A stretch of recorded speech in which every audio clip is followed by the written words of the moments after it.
서문에서 언급했듯이 요한계시록은 종말예언의 핵심이다. 따라서 종말예언을 올바르게 이해하려면 무엇보다도 요한계시록을 바르게 해석해야 한다. 이를 위해서는 요한계시록을 기록하신 하나님의 목적을 정확히 파악해야 한다. 하나님께서 요한계시록을 기록하신 목적은 두 가지다. 첫째, 성도들에게 반드시 속히 일어날 일들이 무엇인지를 알려주기 위해서다. 요한계시록 1장 1절. 예수 그리스도의 계시라. 이는 하나님이 그에게 주사 반드시 속히 일어날 일들을 그 종들에게 보이시려고 그의 천사를 그 종 요한에게 보내어 알게 하신 것이라.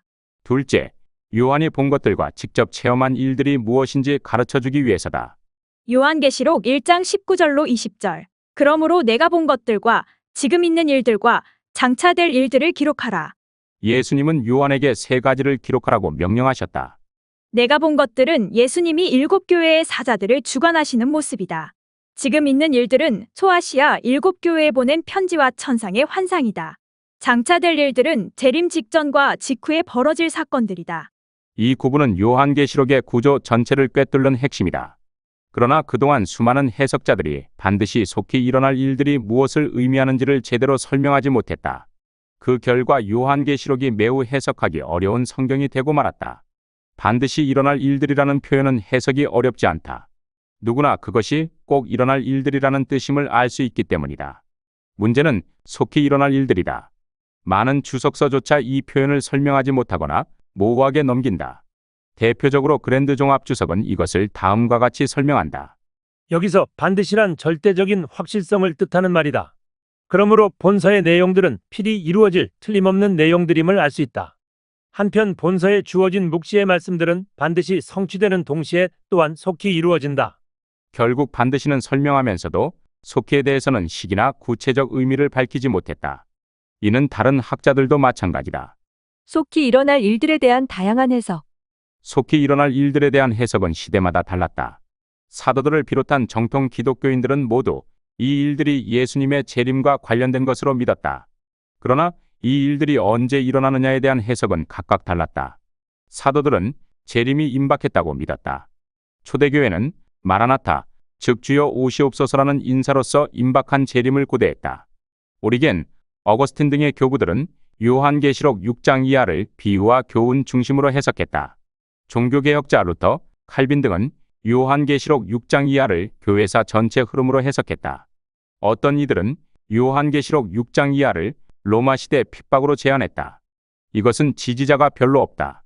이레니우스, 저스틴, 순교자들과 현대의 보수주의 목회자들은 요한계시록 6장 이하를 재림 직전과 직후 사건으로 해석했다.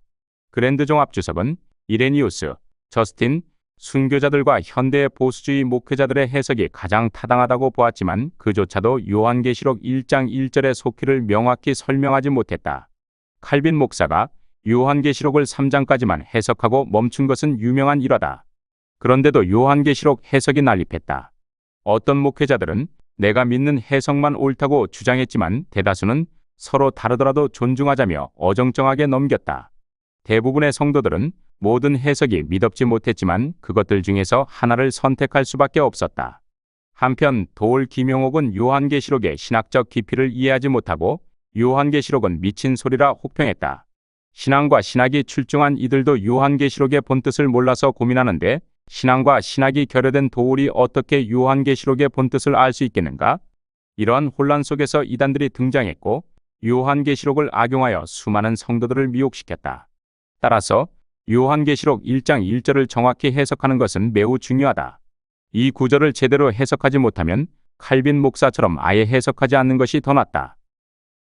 나는 본서를 집필하던 중 요한계시록 1장 1절에 속히 일어날 일들이라는 구절 앞에서 해석을 멈출 수밖에 없었다. 이 말씀을 명확히 해석하지 못하면 요한계시록 전체의 흐름을 이해할 수 없다는 확신이 들었기 때문이다. 대책 없이 답답한 세월을 보내던 어느 날 하나님께서 요한계시록의 마지막 장, 즉 22장을 통해 속히 일어날 일들을 해석할 열쇠를 깨닫게 해주셨다. 결론부터 말하면 요한계시록 1장 1절에 속히 일어날 일들은 바로 예수님의 재림 전후에 일어날 사건들을 의미한다. 첫 번째 증거, 요한계시록 22장. 요한계시록 22장 6절 헬라어 원문. 또 그가 내게 말하기를 이 말은 신실하고 참된지라. 주 곧 선지자들의 영에 하나님이 그의 종들에게 반드시 속히 되어질 일들을 보이시려고 그의 천사를 보내셨도다. 천사는 요한계시록 6장부터 21장에 기록된 환상들을 보여준 후 그것들이 바로 반드시 속히 되어질 일들이라고 말했다. 이는 요한계시록 1장 1절의 동일한 표현과 직결된다. 다시 말해서 1장 1절에서 말한 반드시 속히 일어날 일들이란 요한계시록 6장부터 21장까지 등장하는 일련의 재앙들과 사건들이다. 천사의 발언에 이어서 예수님은 다음과 같이 직접 말씀하신다. 요한계시록 22장 7절. 보라, 내가 속히 오리니 이 두루마리의 예언의 말씀을 지키는 자는 복이 있으리라. 요한계시록 22장 12절. 보라, 내가 속히 오리니 내가 줄 상이 내게 있어 각 사람에게 그가 행한 대로 갚아주리라. 요한계시록 22장 20절. 이것들을 증언하신 이가 이르시되 내가 진실로 속히 오리라 하시거늘 아멘. 주 예수여 오시옵소서. 여기서 속히라는 표현은 헬라어 부사 타키고 이는 명사 타코스와 어원을 공유한다. 두 단어 모두 빠르게 신속히라는 의미를 지닌다. 이 동일한 뿌리의 단어들이 요한계시록 1장 1절과 22장에서 모두 사용된 것을 볼 때 요한계시록 전체가 재림의 임박성을 강조하는 구조로 짜여 있다는 것을 알 수 있다. 요한 사도의 오해와 하나님의 섭리. 요한 사도는 예수님의 말씀, 내가 속히 오리라를 문자 그대로 이해했을 것이다. 예수님이나 천사 누구도 이 속히는 사실 수천 년 후의 일이라고 확인해주지 않았기 때문이다. 만약 그가 정확히 알았다면 요한계시록 서두에 다음과 같이 썼을 수도 있다. 예수님의 재림은 곧 임박한 사건처럼 보이지만 실제로는 수천 년 후에 이루어질 것이다. 그러나 요한 사도는 당시 받은 말씀 그대로 기록했다. 그가 본 환상들이 반드시 속히 될 일들이며 그 중심에 속히 오리라고 하신 예수님의 재림이 있다는 점을 믿고 기록한 것이다. 이로써 우리는 아래의 결론에 도달할 수 있다.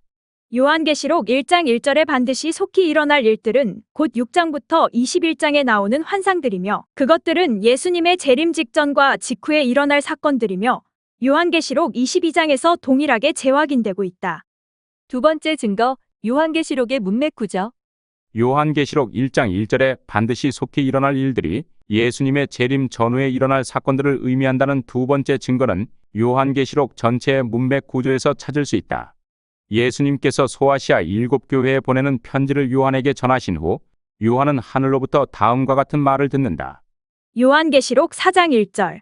이 일 후에 내가 보니 하늘에 열린 문이 있는데 내가 들은 바 처음에 내게 말하던 나팔 소리 같은 그 음성이 이르되 이리로 올라오라. 이후에 마땅히 일어날 일들을 내가 내게 보이리라 하시더라. 이 말씀은 요한계시록의 전환점을 나타낸다. 즉 1장부터 3장은 7교회의 목회자들의 형편, 4장부터 5장은 하늘의 보좌 환상, 6장부터 21장은 장차될 일들, 곧 예수님의 재림 전후에 발생할 사건들을 예언하는 내용이다. 이후 요한이 천국에서 본 환상들이 이어지고 마지막 장에 이르러 천사는 다음과 같이 말한다. 요한계시록 22장 6절. 또 그가 내게 말하기를 이 말은 신실하고 참된지라. 주 곧 선지자들의 영에 하나님이 그의 종들에게 반드시 속히 되어질 일을 보이시려고 그의 천사를 보내셨도다. 이 일련의 흐름을 통해 우리는 다음과 같은 사실을 확인할 수 있다. 반드시 속히 일어날 일들은 이후에 마땅히 일어날 일들이다. 이후에 일어날 일들은 요한계시록 6장부터 21장에 기록된 환상들이다. 따라서 요한계시록 1장 1절에 반드시 속히 일어날 일들이 예수님의 재림 전후에 일어날 사건들임을 알 수 있다. 세 번째 증거, 요한계시록과 마태복음의 똑같은 내용. 예수님의 종말 설교로 알려진 마태복음 24장은 대부분의 신학자들이 예수님의 재림 시점에 관한 예언으로 인정한다. 그 내용이 요한계시록 6장부터 20장의 내용과 일치함은 다음을 통해 확인할 수 있다. 1. 전쟁과 기근과 지진의 발생. 마태복음 24장 7절로 8절. 민족이 민족을, 나라가 나라를 대적하여 일어나겠고 곳곳에 기근과 지진이 있으리니 이 모든 것은 재난의 시작이니라. 요한계시록 6장에도 예수님의 재림 직전에 수많은 전쟁과 기근과 지진이 발생할 것이 예언되어 있다. 요한계시록 6장 3절로 6절. 둘째 인을 떼실 때에 내가 들으니 둘째 생물이 말하되 오라 하니 이에 다른 붉은 말이 나오더라. 그 탄 자가 허락을 받아 땅에서 화평을 제하여 버리며 서로 죽이게 하고 또 큰 칼을 받았더라.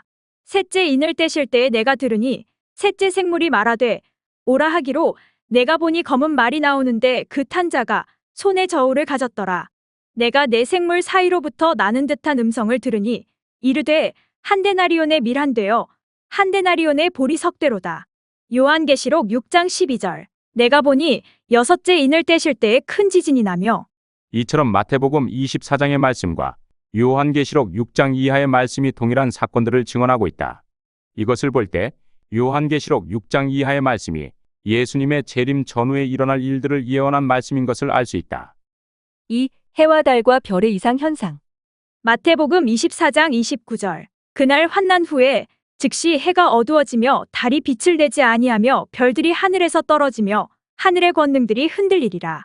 요한계시록 6장에도 마태복음 24장과 동일한 일이 일어날 것이 예언되어 있다. 요한계시록 6장 12절로 14절. 내가 보니 여섯째 인을 떼실 때에 큰 지진이 나며 해가 검은 털로 짠 상복같이 검어지고 달은 온통 피같이 되며 하늘의 별들이 무화과 나무가 대풍에 흔들려 설익은 열매가 떨어지는 것 같이 땅에 떨어지며 하늘은 두루마리가 말리는 것 같이 떠나가고 각 산과 섬이 제자리에서 옮겨지매. 이처럼 요한계시록 6장 이하에도 마태복음 24장처럼 예수님의 재림 직전에 전무후무한 천재지변이 일어날 것이 예언되어 있다. 3. 마지막 적그리스도의 출현과 우상 숭배. 마태복음 24장 15절로 19절. 그러므로 너희가 선지자 다니엘이 말한 바 멸망에 가증한 것이 거룩한 곳에 선 것을 보거든 읽는 자는 깨달을진저 그때 유대에 있는 자들은 산으로 도망할지어다. 지붕 위에 있는 자는 집 안에 있는 물건을 가지러 내려가지 말며 밭에 있는 자는 겉옷을 가지러 뒤로 돌이키지 말지어다. 그날에는 아이 벤 자들과 젖 먹이는 자들에게 화가 있으리로다. 요한계시록 13장에도 마지막 적그리스도가 자기의 우상을 만들 것이 예언되어 있다. 요한계시록 13장 14절로 15절. 짐승 앞에서 받은 바 이적을 행함으로 땅에 거하는 자들을 미혹하며 땅에 거하는 자들에게 이르기를 칼에 상했다가 살아난 짐승을 위하여 우상을 만들라 하더라. 그가 권세를 받아 그 짐승의 우상에게 생기를 주어 그 짐승의 우상으로 말하게 하고 또 짐승의 우상에게 경배하지 아니하는 자는 몇이든지 다 죽이게 하더라. 이처럼 마태복음 24장과 요한계시록 6장부터 20장은 구조적으로 일치하며 그 중심 주제는 예수님의 재림 전후에 일어날 종말적 사건들이다. 이는 요한계시록이 교회 역사 전체를 예언한 것이 아니라 재림 직전과 직후의 사건들을 집중적으로 예언한 책이라는 강력한 근거가 된다. 네 번째 증거, 바울의 증언. 데살로니가후서 2장 3절로 4절. 누가 어떻게 하여도 너희가 미혹되지 말라. 먼저 배교하는 일이 있고 저 불법의 사람 곧 멸망의 아들이 나타나기 전에는 그날이 이르지 아니하리니 그는 대적하는 자라 신이라고 불리는 모든 것과 숭배함을 받는 것에 대항하여 그 위에 자기를 높이고 하나님의 성전에 앉아 자기를 하나님이라고 내세우느니라. 바울은 예수님의 재림 전에 반드시 두 가지 사건이 있어야 한다고 증언했다. 첫째, 배교. 둘째, 적그리스도의 출현과 성전 모독. 이는 요한계시록 13장에서 등장하는 짐승, 즉 마지막 적그리스도의 행동과 정확히 일치한다. 그는 자신을 숭배하게 만들고 우상의 생기를 주며 순종하지 않는 자를 죽인다. 이 모든 사건은 예수님의 재림 직전에 일어나며 대환난의 시작점이 된다. 따라서 바울의 서신 역시 요한계시록과 동일한 종말 시점을 지지하고 있는 것을 알 수 있다. 내가 속히 오리라는 약속은 거짓인가? 요한계시록 1장 1절에 반드시 속히 일어날 일들이라는 표현과 예수님의 내가 속히 오리라는 약속은 2000년이 지난 지금까지도 여전히 논란의 여지를 남긴다. 이 표현들을 문자적으로 이해했을 때 왜 예수님은 아직 오지 않으셨는가? 천사는 거짓말을 한 것이 아닌가라는 의문이 생길 수 있다. 그러나 이 질문에 대한 성경적 답변은 명확하다. 1. 하나님의 시간 개념. 예수님은 하나님의 관점에서 속히 오리라고 말씀하신 것이다. 하나님께는 인간의 시간 개념이 적용되지 않는다. 베드로후서 3장 8절. 사랑하는 자들아, 주께는 하루가 1000년 같고 1000년이 하루 같다는 이 한 가지를 잊지 말라. 하나님께는 1000년도 하루에 불과하며 예수님께서도 성육신 이전부터 영원하신 하나님으로 존재하신다. 따라서 속히 오리라는 선언은 인간 시간으로 재단할 수 있는 표현이 아니다. 2. 천사 또한 시공간을 초월한 존재. 요한계시록의 천사는 예수님으로부터 위임받아 환상을 보여주는 존재다. 그는 시간의 제약을 받지 않는다. 그러므로 그가 지금까지 본 환상들은 반드시 속히 일어날 일들이라고 말한 것은 인간적 착오가 아닌 하나님의 관점에서의 진실된 선언이다. 예수님께서 속히 오리라고 하신 실제적 이유. 예수님께서 재림을 속히 될 일로 표현하신 데는 신학적 목적이 있다. 그 목적은 단 하나, 모든 시대 성도들이 재림을 항상 준비하게 하기 위해서다. 마태복음 24장 44절. 이러므로 너희도 준비하고 있으라. 생각하지 않은 때에 인자가 오리라. 마태복음 24장 45절로 47절. 충성되고 지혜 있는 종이 되어 주인에게 그 집 사람들을 맡아 때를 따라 양식을 나눠줄 자가 누구냐. 주인이 올 때에 그 종이 이렇게 하는 것을 보면 그 종이 복이 있으리로다. 내가 진실로 너희에게 이르노니 주인이 그의 모든 소유를 그에게 맡기리라. 요한계시록 22장 12절. 보라, 내가 속히 오리니 내가 줄 상이 내게 있어 각 사람에게 그의 일한 대로 갚아주리라. 예수님은 성도들에게 재림의 임박성을 인식하게 하심으로써 언제든 오실 수 있는 주님을 기다리는 깨어있는 삶, 충성된 사역, 믿음의 경주를 독려하신 것이다. 결론. 예수님의 속히 오리라는 말씀과 천사의 속히 되어질 일들이라는 선언은 거짓이 아니라 하나님의 관점에서의 참된 약속이다. 이 약속은 모든 세대 성도들이 재림을 바라보며 충성된 삶을 살도록 이끄는 신적 의도에서 나온 말씀이다. 따라서 우리는 왜 아직 오시지 않았는가라는 질문보다는 주님이 오늘 오셔도 나는 준비되어 있는가라는 질문 앞에 서야 할 것이다. 발칵 뒤집힌 기독교 종말론 개정증보입하는 개인적인 사정으로 시중 서점에 보급하지 못하고 있습니다. 이 책을 구입하기 원하시는 분은 다음의 전화를 이용하시기 바랍니다. 0102-934-1422번입니다. 시청해주셔서 감사드립니다.